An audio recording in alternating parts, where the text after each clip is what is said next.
নমস্কার বন্ধুরা, Sandeep Ganguly YouTube channel আপনার সবাইকে স্বাগত জানাই। তো বন্ধুরা, 1 জুলাই রাজ্যে অর্ধ দিবস ছুটি ঘোষণা করল মাননীয় মুখ্যমন্ত্রী মমতা বন্দ্যোপাধ্যায়। তো বন্ধুরা, আজকে সেই নিয়ে সব কিছু বিস্তারে জানাবো কেন অর্ধ দিবস ছুটি ঘোষণা করা হয়েছে 1 জুলাই। তো বন্ধুরা, সেই জন্য ভিডিওটি প্রথম থেকে শেষ পর্যন্ত অবশ্যই দেখবেন। আর যদি বন্ধুরা চ্যানেলটি নতুন হয়ে থাকেন তো বন্ধুরা চ্যানেলটি অবশ্যই সাবস্ক্রাইব করবেন যাবতীয় কিন্তু লেটেস্ট নিউজ পাওয়ার জন্য।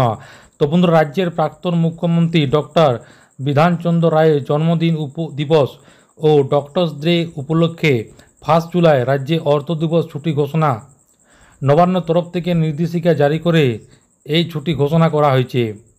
রাজ্যের অর্থ দপ্তরের পক্ষ থেকে এই নির্দেশিকা কিন্তু জারি করা হয়েছে। আগামী সোমবার দুপুর 2টোর পর সমস্ত সরকারি অফিস ও সরকারি দপ্তর বন্ধ থাকবে। রাজ্যের সরকারি কর্মচারীদের জন্য অবশ্যই আনন্দের খবর।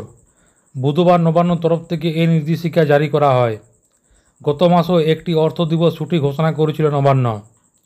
গত 12 জুন জামাই ষষ্ঠীর দিন সমস্ত সরকারি ও সরকার পোষিত প্রতিষ্ঠানগুলি অর্ধ দিবস ছুটি ছিল।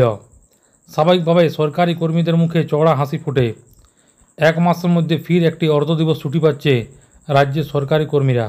তো বন্ধুরা, আশা করি বুঝতে পারেন 1 জুলাই ডক্টর বিধানচন্দ্র রায়ের জন্মদিন উপলক্ষে, তার পাশাপাশি ডক্টরস ডে উপলক্ষে রাজ্যের সমস্ত স্কুল, কলেজ, অফিস, আদালত দুপুর 2টোর পর কিন্তু বন্ধ থাকবে।